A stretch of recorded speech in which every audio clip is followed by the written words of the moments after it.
নমস্কার প্রিয় দর্শক, জয় হিন্দ, জয় ভারত। কেন্দ্রীয় মন্ত্রিসভা এক দেশ এক ভোট যে খসড়াটি রামনাথ কোবিন্দের নেতৃত্বে যে কমিটি গঠন করা হয়েছিল, তারা যে সুপারিশ করেছে, কেন্দ্রীয় মন্ত্রিসভা তাকে অনুমোদন করেছে। প্রাক্তন রাষ্ট্রপতি রামনাথ কোবিন্দের নেতৃত্বে যে কমিটি গঠন করা হয়েছিল, সেই কমিটি এক দেশ এক ভোটের সুপারিশ করেছে। এই এক দেশ এবং এক ভোট কনসেপ্টটি গ্রহণ করার আগে কমিটি সংবিধান বিশেষজ্ঞ, বিভিন্ন আইনজ্ঞ, দেশের বিভিন্ন রাজনৈতিক দল, প্রাক্তন বিচারপতি ও বিশিষ্ট মানুষজনের সঙ্গে কথা বলে বা আলোচনা করে তারা এই কনসেপ্টটি কিন্তু গ্রহণ করেছে এবং কেন্দ্রীয় সরকারকে সেটা সুপারিশ করেছে। কালকের কেন্দ্রীয় মন্ত্রিসভায় সেটি অনুমোদন হয়। অনেকে ভাবছেন এই আইডিয়াটা নতুন, না, তা কিন্তু নয়। ভারতবর্ষে 1951 সাল থেকে 1967 সাল পর্যন্ত কিন্তু একসঙ্গে রাজ্য বিধানসভা ও কেন্দ্রীয় সরকারের যে লোকসভা, দুটো ভোটই কিন্তু একসঙ্গে হতো। তারপরে বিভিন্ন কারণে কিন্তু সেই নিয়মগুলি পালন করা হয়নি। পরবর্তীতে বিভিন্ন রাজ্যের ভোটগুলো রাজ্যসভা, রাজ্য বিধানসভা ও কেন্দ্রীয় যে সরকারের লোকসভা, সেগুলো আলাদা হতে থাকে। পৌরসভা এবং পঞ্চায়েত সবগুলোই আলাদা হতে থাকে। এইভাবেই কিন্তু চলছিল। পৃথিবীর গণতান্ত্রিক যে দেশগুলো রয়েছে, সেখানে কিন্তু কি দেখা যাচ্ছে, আমরা এক দেশ এক ভোট চালু আছে। এক দেশ এবং এক ভোট কিন্তু চালু আছে। বড় বড় গণতান্ত্রিক দেশে একসঙ্গে ভোট হলে কী কী সুবিধা পাওয়া যেতে পারে। যেখানে 1951 সালে দেশে একসঙ্গে ভোট হয়েছিল, সেখানে মাত্র 11 কোটি টাকা ব্যয় হয়েছিল এই ভোট গ্রহণ ক্ষেত্রে। সেখানে আজকের দিনে 2024 সালে যে লোকসভা ভোট অনুষ্ঠিত হয়েছিল এবং যে রাজ্য বিধানসভাগুলি নির্বাচিত হয়েছিল, পৌরসভা এবং পঞ্চায়েতগুলি যে নির্বাচন সংক্রান্ত পরিচালনা হয়, সেখানে প্রায় 60,000 কোটি টাকা ব্যয় হয়েছিল। এটা কাদের টাকা জানেন? এটা আমাদেরই টাকা। কারণ আমাদেরই টাকা বিভিন্ন রাজ্য সরকার, কেন্দ্রীয় সরকার, এরা কি করে, ট্যাক্স পেয়ারের টাকাটাই কিন্তু নির্বাচনে ব্যয় করে, তারা খরচ করে। এই যে এত বড় আর্থিক চাপ, এটা কিন্তু কাদের নিতে হয়? আমাদেরকে বইতে হয়। কারণ আমরা যে ট্যাক্স পেয়ার করি, সেই ট্যাক্স পেয়ারের টাকা থেকেই কিন্তু সরকারগুলি তাদের নির্বাচনী ব্যয় কিন্তু খরচ করে। কিন্তু এই নির্বাচনগুলি আলাদা হওয়ার কারণ কি? করলে কি লাভ হবে? দেশে যদি বারংবার যদি এইভাবে নির্বাচনগুলি হতে থাকে, তবে কি দেখা যেতে পারে, যে বারবার আদর্শ নির্বাচনী বিধি লাগু হয় এবং সরকারের যে উন্নয়নমূলক কাজগুলি, সেগুলো বন্ধ থাকে। ফলে জনগণের তো উন্নয়ন থেকে বঞ্চিত থাকে। একটা 5 বছরের একটা সরকার প্রতিষ্ঠিত হলো, তার মধ্যে যদি এতবার যদি রাজ্য বিধানসভা ভোট হয়, পৌরসভা হয় এবং পঞ্চায়েত ভোট হয়, সেখানে কত টাইম ব্যয় হয়। নির্বাচন আদর্শ আচরণবিধি বারবার লাগু হয়, ফলে উন্নয়ন কিন্তু থমকে যায়। আরও কি রয়েছে, বিভিন্ন সময় নির্বাচন হলে নির্বাচনী আচরণবিধি যে কারণে লাগু হতে বাধ্য, সেখানে যে নিরাপত্তা বাহিনী প্রয়োজন হয়, সেই বাহিনী কিন্তু অ্যাকচুয়ালি আমাদের দেশের সুরক্ষায় কাজে লাগে। মাওবাদী উপদ্রুত এলাকা, সীমান্ত সুরক্ষা, দেশের নিরাপত্তার প্রশ্নে তাদেরকে ব্যবহার করা হয়। কিন্তু দেশের বিভিন্ন রাজ্যে বিভিন্ন সময় নির্বাচন হওয়ার কারণে সেই বাহিনীগুলো কিন্তু উঠিয়ে এনে তাদেরকে নির্বাচনে কাজে লাগানো হয়। সেখানে কিন্তু দেশের নিরাপত্তার ক্ষেত্রে অনেক ক্ষেত্রে কিন্তু আপোস করা হয়। এটা কিন্তু একটা সদর্থক ভূমিকা। ম্যান পাওয়ার, যে পরিমাণে ম্যান পাওয়ার দরকার ভোট পরিচালনার জন্য, যে সমস্ত সরকারি কর্মচারীদের ব্যবহার করা হয়, তাদেরকে মাত্র 5 বছরে একবারই ব্যবহার করা হবে। তার ভিত্তিতে কিন্তু লোকসভা ভোট হয়ে যাবে, বিধানসভা হয়ে যাবে এবং 100 দিন পরে, ঠিক এই খসড়াতে উল্লেখ আছে, 100 দিন পরে কিন্তু পৌরসভা এবং পঞ্চায়েত ভোট করাতে হবে। অতএব সেখানেও কিন্তু হয়ে যেতে পারে, সেই ভোটে একই ম্যান পাওয়ারে হয়ে যাবে।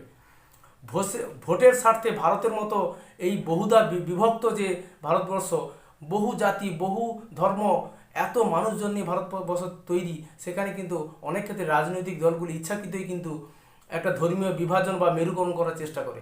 সেখানে এই মেরুকরণের ভোটের ফায়দা লোটার জন্য কিন্তু বারবার যখন করে, তখন কিন্তু অবশ্যই এই অশান্তি একটা তৈরি হতে বাধ্য।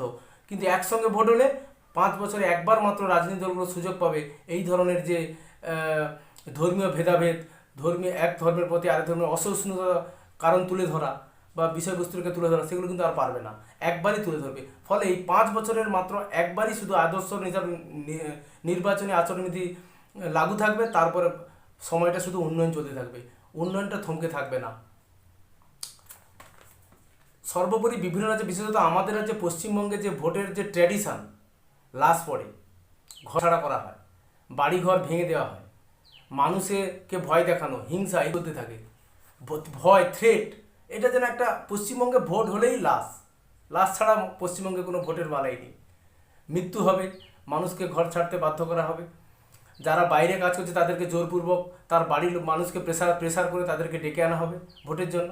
ভাবুন, একটা গরিব মানুষ বাইরে কর্মসূত্রে বাইরে থাকার কারণে তাকে যদি বারবার এভাবে রাজনৈতিক প্রেসারের কারণে তাকে বারবার বাড়ি ফিরে আসতে হয়, ফলে তার রোজগারই তো নষ্ট হয়ে যায়। কিন্তু তাকে যদি বছরে একবারই আসতে হয়, 5 বছরে একবারই আসবে, একবার ভোট দিয়ে সে চলে যাবে, ব্যাস।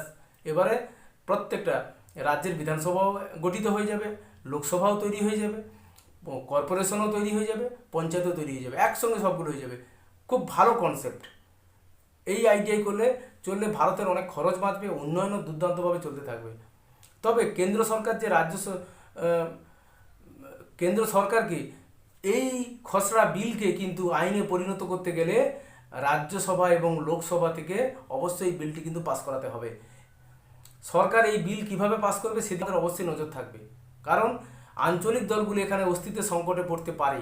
কারণ যে আঞ্চলিক দলগুলো ছোট ছোট বিষয়ভিত্তিক উপরে করে রাজ্যগুলিকে চালায়, তারা কিন্তু বিপদে পড়তে পারে। তারা কখনোই চাইবে না যে এক দেশ হোক, এক নির্বাচন হোক, এরা চাইবে না। কারণ এরা বিভিন্ন সময় যে আমাদের মতো পশ্চিমবঙ্গে দেখা যায় নির্বাচনগুলিতে একটা থ্রেট, ভয় দেখানোর কালচার আছে। ধরুন লোকসভা ভোট হচ্ছে, লোকসভা ভোটের ক্ষেত্রে কী দেখা যায়, সাধারণ মানুষকে বলা হয়, এই লোকসভা কোন দলকে ভোট দেবে, যদি বিরোধী দলকে ভোট দাও বা অন্য দলকে ভোট দাও তবে কিন্তু রাজ্য সরকারটা আমাদের আছে, তখন কিন্তু আমরা দেখবো উন্নয়নটা কীরকম তোমরা সুযোগ পাও, আমরা পাশে থাকবো। তো এরকম কিন্তু প্রভাব বিস্তার করা হয়। আবার যখন পঞ্চায়েত ভোট হয় তখন বলে রাজ্য সরকার কিন্তু আমাদের আছে। তবে কী করবে, আজকে যদি পঞ্চায়েতকে ভোট না দাও, আমাদের রাজ্য কিন্তু আরও দু বছর আছে, 3 বছর আছে। আবার ঠিক পৌরসভায় একই রকম হয়, রাজ্য সরকার আমাদের হাতে আছে, পঞ্চায়েতগুলি আমাদের হাতে আছে, তোমরা কাকে ভোট দেবে? নাগরিক সমাজ যে চিন্তা চেতনার মধ্যে স্বাধীনভাবে ভোট প্রয়োগ করবে, সেখানে বাধা প্রাপ্ত হয়। এই বহুধা বিভক্ত যে ভোট গ্রহণ পদ্ধতি, কখনো 2টো রাজ্যে ভোট হচ্ছে, কখনো 4টে রাজ্যে ভোট হচ্ছে, সেখানে আদর্শ নির্বাচনী বিধি লাগু হয়ে যাওয়ার কারণে সরকার উন্নয়নমূলক প্রকল্প গ্রহণ করতে পারছে না ভোটের জন্য। আবার নির্বাচন মিটে যাওয়ার পর ফলে কাজটা থমকে যাচ্ছে। এই ধরনের জিনিস কিন্তু চলাটা সম্ভব নয়, বা চললে দেশের আর্থিক বৃদ্ধি ব্যাহত হতে পারে, উন্নয়নও ব্যাহত হতে পারে। এই কারণেই কিন্তু এক দেশ এবং এক ভোটের নীতি নেওয়া হয়েছে, 1 নেশন 1 ইলেকশন। তবে সরকার কতটা চ্যালেঞ্জের মুখে পড়বে সংসদে এই বিলকে আইনে পরিণত করতে হলে সংসদ থেকে পাস করাতে হবে। আগামী শীতকালীন অধিবেশনে কেন্দ্রীয় সরকার কিন্তু এই বিলটিকে অবশ্যই পেশ করবে। সেখানে কি আলোচনা হয়, কোন কোন ধরনের সংশোধনী আসে, সেগুলোর দিকে আমাদের নজর থাকবে। আরেকটি বিষয় রয়েছে, এখন লোকসভা ভোট হওয়ার পরে 2029 সালে লোকসভা ভোট হবে, কিন্তু তার আগে যে রাজ্যগুলির ভোট রয়েছে সেখানে কি হবে? অনেক রাজ্য তো 2 বছরের জন্য নির্বাচিত হয়ে আছে, 3 বছর।